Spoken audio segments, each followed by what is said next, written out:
Excellencies, ladies and gentlemen, welcome back to AI Voice interview program. Today, we will continue our discussion from last week, which we will touch upon on the implication of the artificial intelligence and regulation to govern the AI deployment in every industry. And we will continue our discussion with our guest speaker, Dr. Ricardo Corrado, who is an associate professor at the School of Digital Technologies at the American University of Phnom Penh, and he is also a senior research fellow at the Asian Vision Institute AVI. Without further delay, let's get into our discussion. So we know that AI has been used as widely a new tool for people, human, to in their daily life, and it has become a default in every industry and all the workplace. For example, they use it as a new way for their operation. So I would like to know how the impact that AI implicate our everyday activities. Well, let me.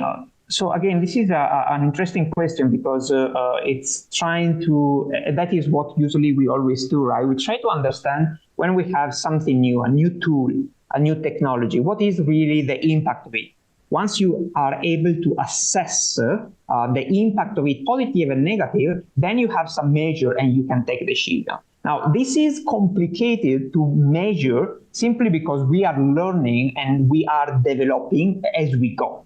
But just to give you some numbers that are public number can be seen, they from a study, I think it was 2023, if I'm not mistaken, so I'm a few months later, but 37% of organizations have implemented AI, at least in the United States, 37%. This implementation means that it's implemented in some way. Some people think, okay, if a company or organization have implemented AI, everything is AI fueled, everything is powered by AI. No, it's not true. It's just maybe some implementation, but they are using it somehow. Then another one, statistics show that in the past 4 years, roughly, there was an increase of usage of AI equivalent to 270% growth. So here we are talking about a large growth. And another study, I forgot who did that, but I remember the number, and they say by 2025, 95% of the interaction with customers will be powered by AI, 95. So that means it almost entirely, all the interaction that me as a customer, you as a customer will have with an organization will be actually powered by AI behind. Again, powered by AI doesn't mean that you will talk with an automatic chatbot. It can be also you are talking with people, with a customer service, but the customer service officer will be using AI to facilitate the discussion, to predict what you want or what he or she should say to you, for example, to sell a product or to tell you what you really need or what you really are looking for. So that is quite striking to think that in 2025 is behind the corner, 95% of the interaction with customer will be powered by AI. So there is also other statistics that show how the numbers of, let's say, of the market behind AI, which means market means development, software development, but means also the application of AI in product and services, is reaching astronomical numbers in terms of billions of dollars. You know, when you hear billion, you already don't realize how big it is because we are accustomed to thousand, maybe millions. Billion is already, it's just a lot. But this statistic to me, they show the implication on where we are going in terms of market, and also give another interesting insight. It gives an interesting insight to countries, policymakers, that and also companies, so let's say ecosystem, that if we are not, and when we talk we, I'm talking about governments, I'm talking about organization, I'm talking about even universities. If we are not faster to catch up and to move into adapting with this new way of doing things, we will be surpassed by other people. It can be your competitor in the same market. or it can be someone else in another market that it becomes so fast compared to you that it will step over you entering your market. And for example, from the side of Cambodia, it's very important to have the ability to produce in Cambodia for Cambodians and for outsiders, not just to be a lender where other developed countries can come and invest, because otherwise we wanted to be the producer too. So that is very important, and there, of course, responsibilities on the education sector, on the public sector, etc. So again, I think if we wanted to measure the criticality of the implementation of AI, we can just look numbers and statistics of the market size of the implementation company that have implemented it, how many companies are new startup and companies are growing toward that. You can look also in investments. For example, the stock market, how much a specific market like the NASDAQ has been increasing a lot, means a lot of people invest into it. So that is where we should look in numbers, statistics to understand the criticality of the discussion. So in this connection, what are the regulatory challenges and legal framework which each state needs to govern AI deployment in various industries? And may you point out the focus scenario of the opportunity and threats? Sure. So, if this aspect is a very critical aspect and also very complicated. I've talked also with other colleagues, and I've seen also interviews of experts, and you can just look at the international regulatory body of it, and you see that technology is always faster than regulation. And that is the complicated aspect. It's impossible to stay ahead of technology, simply because you cannot regulate what is not yet there. But you can create a guideline. Now, in terms of AI, so again, remember one thing, AI, coming back to what I mentioned before, AI is just the technology, but it's fueled by data. So I think the regulation should be based on data.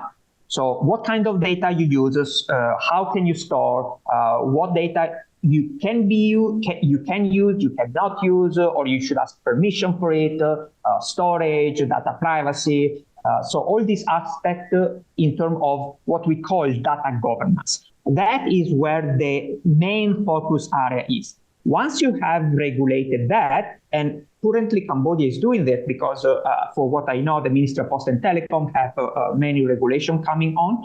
And the two famous are the one on cybersecurity and data privacy. That is where you need to act quick. And Cambodia is moving in that direction. The other aspect is monitoring and controlling the application. So once you specific amount of data regulate, you have a data governance. Now, what are the applications? So what are the usage you can actually do with this data?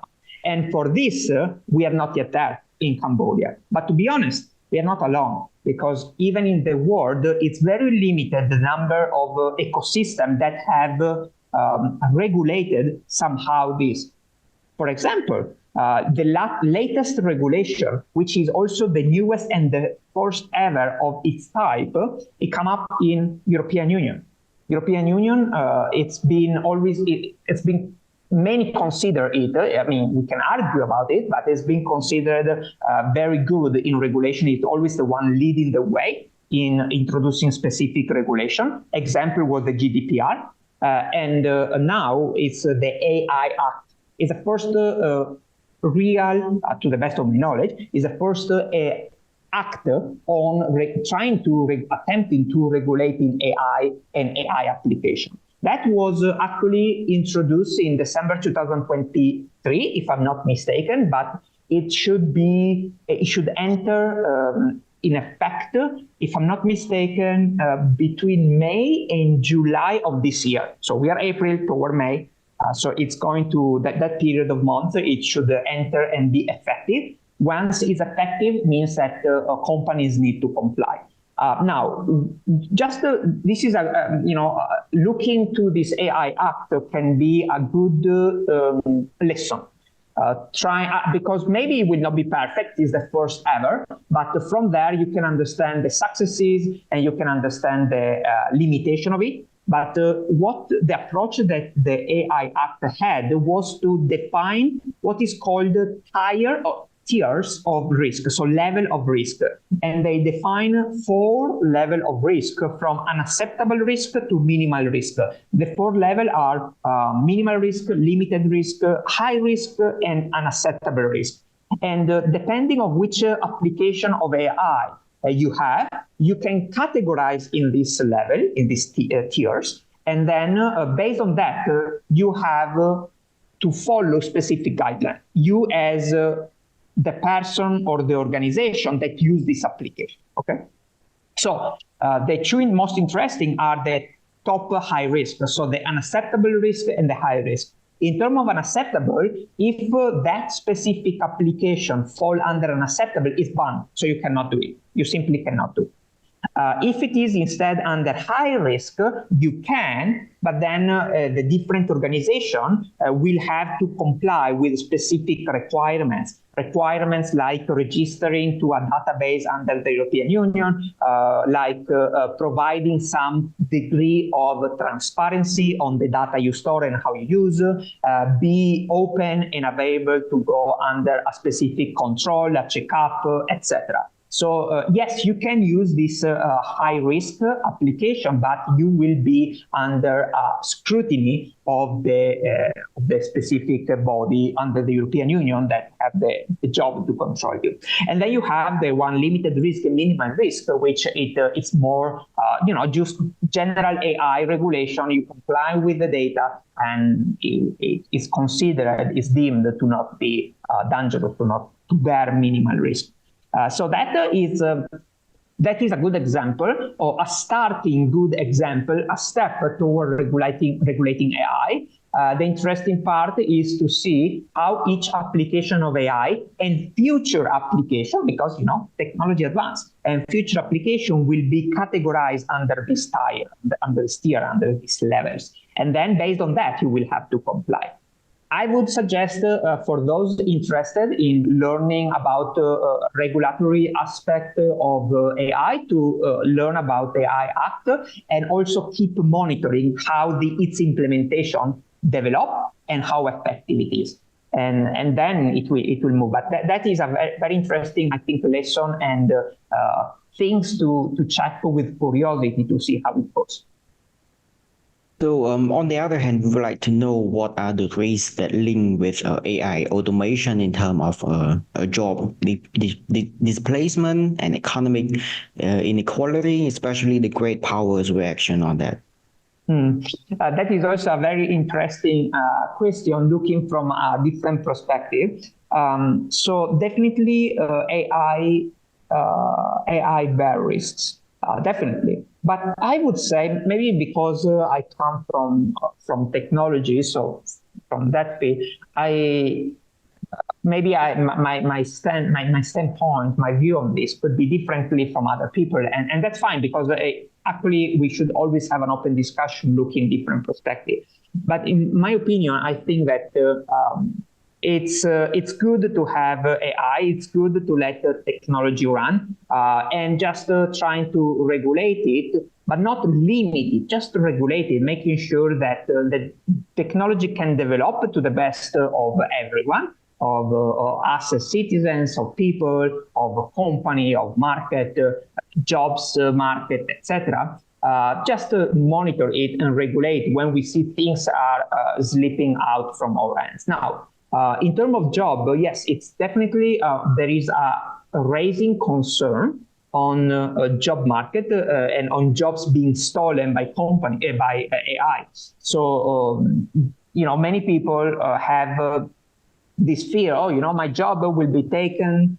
Now, some jobs already, some companies have started to lay out and delete some jobs because they can be actually being replaced by machines and by algorithm in a fast way. But to me, this is not the problem, I think. This is not the problem. The problem is rather what we are doing to adapt not to the cancellation, delete of jobs, rather what we are doing to adapt the people, so the skill force that we have, to the new job market. Because the job market is transforming. It has transformed over the year. The transformation has been always there. The only difference is that the transformation now is faster because technology makes things move faster. So we need to think faster, we need to adapt faster, we need to change faster. We need to be, software development, it's in the field of software development, the concept of agile has been there for a long time already. Software development, no, you need to be agile. You cannot start some project and after 1 year you will change. No, you need to be agile. You need to move, to adapt to the new framework, to the new technology, to the new requirements. You need to be fast. Problem is that people, and not because of the people itself, but also because of the ecosystem around them, cannot or are not able or sometimes don't want to change fast. They maybe are looking back to the older times, maybe where jobs were always the same or modified little during a lifespan. So you were doing pretty much similar things over the year. But now that cannot be anymore true. Things, for example, I finished my PhD in 2016, and things that I studied there are already outdated now. It's 7 years, right? 7 years. And things that I studied there nowadays are outdated, are not used anymore. If you talk about that, people will say, oh, what are you talking about? Now we are evolved. I studied the 3 and 4G. Now we are talking, there is research in 6G. The 5G is already implemented. Even in Cambodia, there have been tested already in 2019 5G. So this is not applicable everywhere at all, but it's been tested and can be run. So what I'm saying is this is the speed of how technology is moving. And once you implement the technology pretty much in every aspect of your life, every aspect of your life is moving fast, which means also jobs. Now, the difficult aspect is how can we prepare, how we can create an ecosystem that allow people that go to study and then go to a job to be ready for the job market, but even more to be able to have this, to adapt over time. So it's no more just, okay, I give you the skills. So you are someone that study, I tell you how to use this machine, and then I place you on the job market. You are ready to go. That's not enough. What I need to do, and this is where education play a fundamental role, what I need to do as educator, as an education system, is making you ready to learn, to adapt, to go outside, and you don't need any more me because you just learn by yourself. You don't need a teacher. Of course, with a teacher will be always, in terms of pedagogy, it's always you learn better, you learn faster, you are more efficient. But technically, you can learn by yourself, and you have the mindset. You have the mindset saying, I finish my bachelor degree, my associate degree, my professional training, whatever. Okay, good. Now I finish study. This is just the beginning of a new chapter of study, of learning. It's not the end. If we arrive to the mentality, I finish my bachelor degree, my years of learning are gone, now I can enjoy my working life, that's the wrongest approach someone can have nowadays. Because 1 year later, if you don't catch up with the new technology, with new software, new solution, new trends, you will be already outdated. And someone 1 year younger than you will be already better than you. So change in mindset is essential. And also adapt to the syllabus and the curriculum and the training to the new trend. But for doing so, what is important is to equip the education system. Because if the education system do not have enough investment, no money, you cannot do much. If there is no investment, if you don't have infrastructure, if you don't have computer labs, if you don't have educators that are trained and can spend their time to follow students and to update themselves and to dedicate also to research and development, is simply not sustainable. You cannot hire someone. I give you a very last example. If you are in a university, you cannot hire someone that is expert and then tell this expert to work like crazy, to teach like crazy as much as you can, and don't give time to this expert to develop themselves. Because in 3 years, what he will be able to teach the student is something outdated. See the trick? So the concept is creating, shift the paradigm of education to something that is aligned to the speed of development of society. And that will be, I think, the major challenge. And if you are not good in making this shift, then you will fall short eventually. Sooner or later, you will fall short in your mission. Thank you so much, Dr. Ricardo, for the comprehensive explanation on the above question. So, due to the time constraint, I would like to end our discussion here today, and we will continue to our last part of the topic next week.